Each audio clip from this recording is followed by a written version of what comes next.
Hello दोस्तों, I hope you all are doing well. हम आज स्टार्ट कर रहे हैं, रीस्टार्ट बल्कि कर रहे हैं algebraic methods of solving A pair of linear equations. हम यहाँ से स्टार्ट कर रहे हैं। हमें अभी देखना है अलजेब्राइक मेथड्स। अभी तक तो हम ग्राफिकल मेथड्स देख रहे थे, अभी हमें अलजेब्राइक मेथड्स देखने हैं जिनकी मदद से हम a pair of linear equation solve कर सकते हैं। ठीक है, सब्स्टिट्यूशन मेथड सबसे पहला मेथड।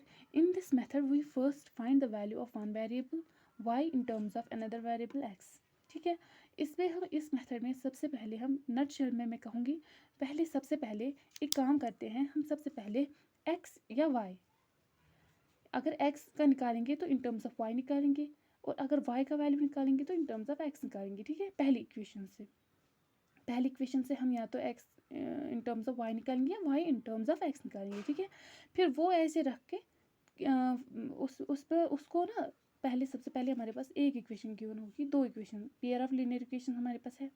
इस इक्वेशन से हम ऐसे या तो x का value in terms of y निकालेंगे या y का value in terms of x निकालेंगे। ठीक है, फिर उसका वैल्यू थर्ड इक्वेशन रखेंगे। ठीक है, इसके बाद क्या करेंगे, ये जो थर्ड इक्वेशन है y या x वैल्यू, इनको इनमें से किसी एक इक्वेशन की, फॉर एग्जाम्पल अगर हमने x 1 से निकाली या x या y जो भी हमने निकाला होगा, इन दोनों में से अगर हमने ये 1 से निकाली है तो 2 में डालनी है। ठीक है, अगर 2 से निकाली है तो 1 में डालनी है। ये याद रहे, सब्स्टिट्यूशन मेथड में ऐसा होता है। तो फॉर एग्जांपल अगर हमने x या y वैल्यू निकाला है फर्स्ट इक्वेशन से, तो हमें जो x या y का वैल्यू दोनों में से कोई भी ले सकते हैं, वो हमें 2 में डालना है, इक्वेशन 2 में। उसमें डाल के हमें निकलेगा एक वेरिएबल। ठीक है, एक वेरिएबल तो हो गया हमारा सॉल्व, एक वेरिएबल हो गया सॉल्व। अब उस एक वेरिएबल को इस इक्वेशन, थर्ड इक्वेशन में डालेंगे। ये स्ट्रेटजी आप याद रखें कि इस इक्वेशन में डालेंगे, उसके बाद जो हमें वैल्यू निकलेगा वो सेकंड वेरिएबल का निकलेगा। दैट मीन्स हमारा x भी निकलेगा और y भी निकलेगा। वही यहाँ मैं बताने की कोशिश कर रही हूँ। In this method we first find the value of one variable y in terms of another variable x। जैसे मैंने बोला, या तो हम x in terms of another variable y निकाल सकते हैं या y in terms of another variable x निकाल सकते हैं फ्रॉम वन इक्वेशन। जैसे मैंने बोला कि दो इक्वेशंस होती हैं हमारे पास पेयर ऑफ लीनियर इक्वेशंस में, तो इनमें से किसी एक इक्वेशन से हम किसी वेरिएबल का वैल्यू निकालेंगे इन टर्म्स ऑफ अनदर वेरिएबल। ठीक है, और फिर सब्स्टिट्यूट करेंगे। ये जो हमारा y या x जो निकालेंगे, यहाँ पर हमने सेव y रखा है, तो सब्स्टिट्यूट इस value of y in the second equation, दूसरी इक्वेशन में डालेंगे जहाँ से हमने नहीं निकाला था। ठीक है, उस फिर सेकंड इक्वेशन से हमें ये हमें linear equation in one variable निकलेगी, x या y दोनों में से कोई भी जो आपकी मर्जी होगी, जिससे आपको सिंपल लगेगा। फिर वो इन टर्म्स ऑफ वन वेरिएबल निकलेगी और उससे हमें एक सोल्यूशन निकलेगा, यानी एक वेरिएबल हमारा वैल्यू निकलेगा उसका। ठीक है, और जो वेरिएबल हमारा निकलेगा, जो वैल्यू निकलेगा एक वेरिएबल का, वो हम थर्ड इक्वेशन में पुट करेंगे। ठीक है, जो हमने निकाला था x in terms of y या y in terms of x, उसको हमने थर्ड इक्वेशन नाम रखा था, तो उसी में डालेंगे वो वेरिएबल का वैल्यू, वहाँ से हमें दूसरा वेरिएबल निकलेगा। ये सब आपको समझ आएगा कुछ एग्जाम्पल्स करने के बाद। तो चलो आगे चलते हैं, हम एग्जाम्पल 7 की तरफ चलते हैं।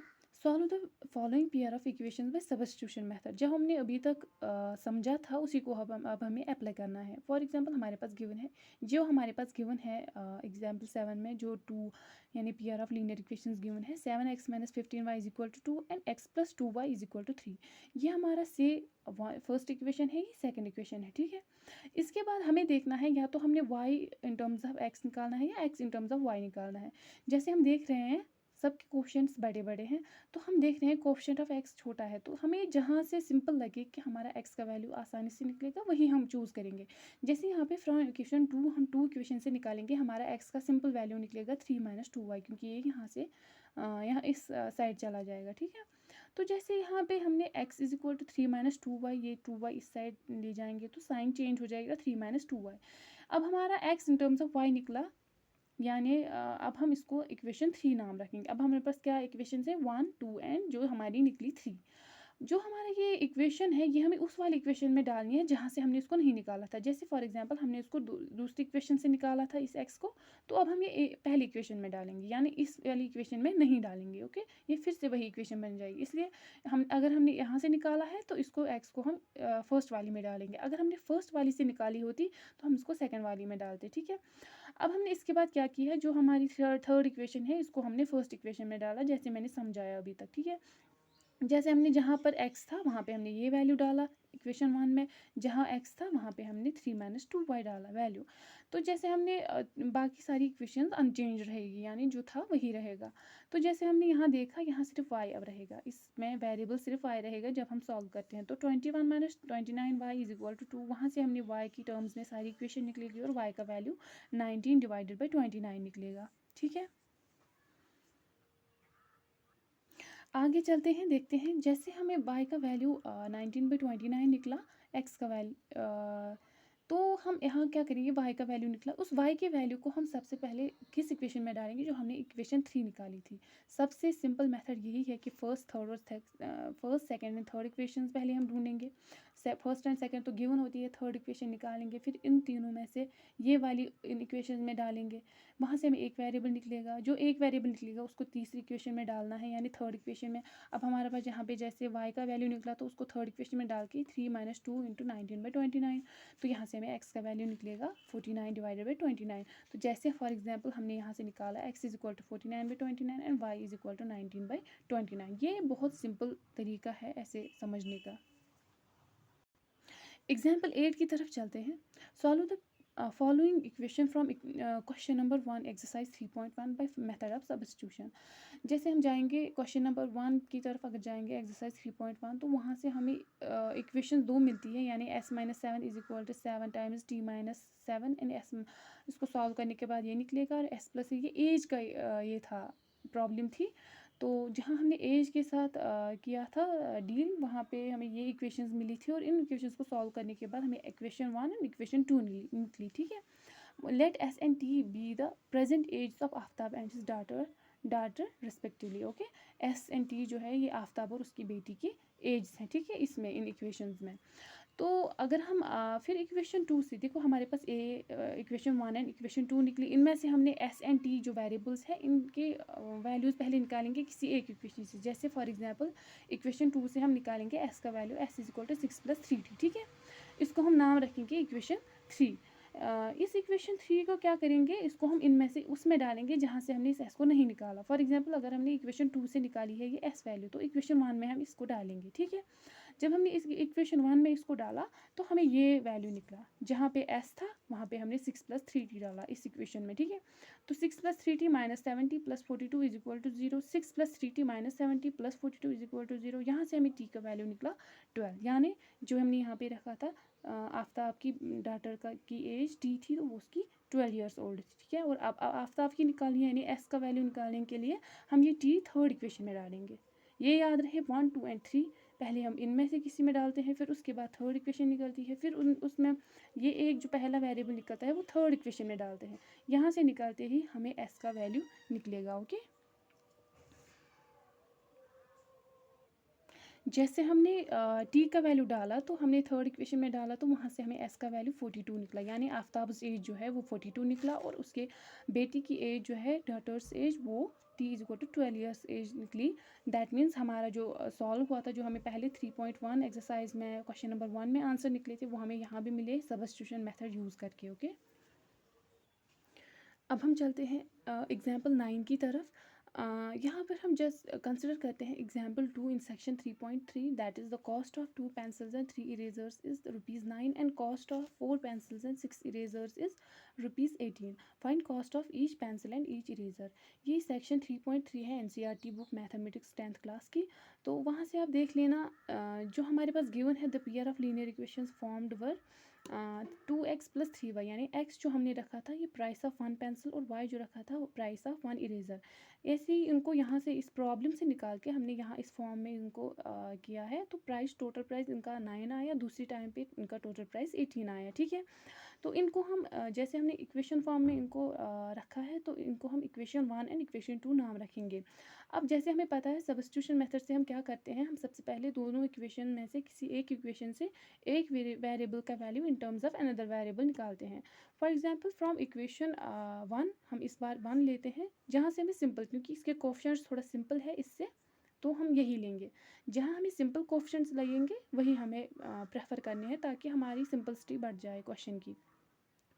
तो हम क्या करेंगे, क्वेश्चन इक्वेशन 1 से x का value 9 minus 3y divided by 2 निकालेंगे, ठीक है। यानी 2x is equal to 9, 3y यहाँ से आएगा, माइनस 3y डिवाइडेड बाई आएगा जो x के साथ मल्टीपल है यानी डिवाइडेड बाई 2।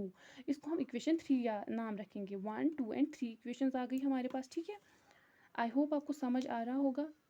तो अब हमारे पास जो इक्वेशन 3 है ये हम उस इक्वेशन में डालेंगे जिससे हमने ये नहीं निकाला था। यानी अगर हमने इक्वेशन 1 से ये इक्वेशन निकाली है तो हम इक्वेशन 2 में अब इसको डालेंगे, ठीक है। उस इक्वेशन में नहीं डालेंगे जहाँ से इसको निकाला है इस x को, ठीक है। दूसरी इक्वेशन में डालेंगे। यानी इक्वेशन 3 को हम डालेंगे अब इक्वेशन 2 में, क्योंकि इक्वेशन 1 से हमने ये निकाला है तो अब इसको इक्वेशन 2 में डालेंगे, ठीक है।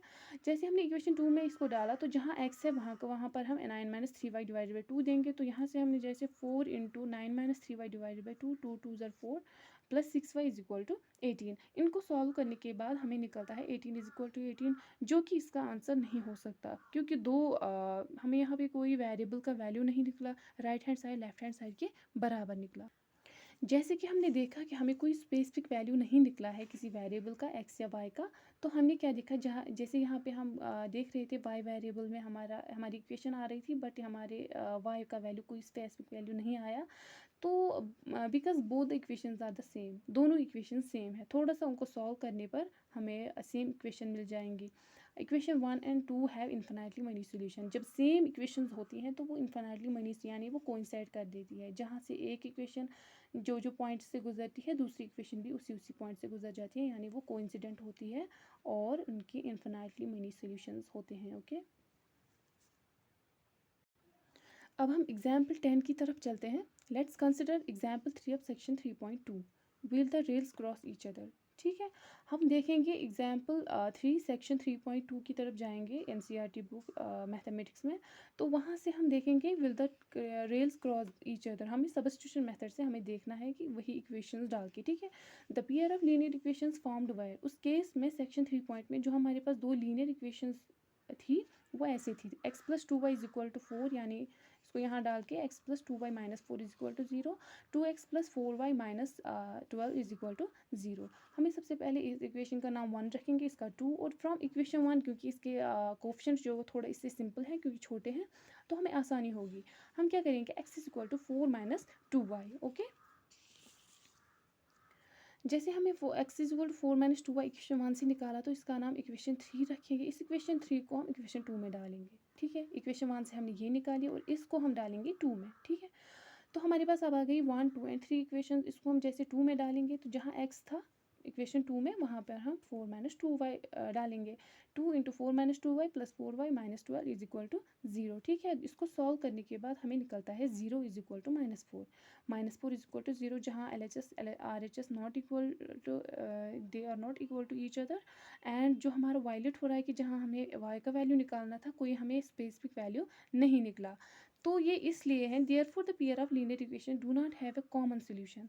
जहाँ पे ये LHS and RHS not equal निकलते हैं टू ईच अदर, जहाँ पे ये नॉट इक्वल टू होते हैं तो वहाँ पे क्या होता है, they are not equal, okay. Actually ये एक फॉल्स स्टेटमेंट है क्योंकि ये इक्वल नहीं हो सकते, ठीक है।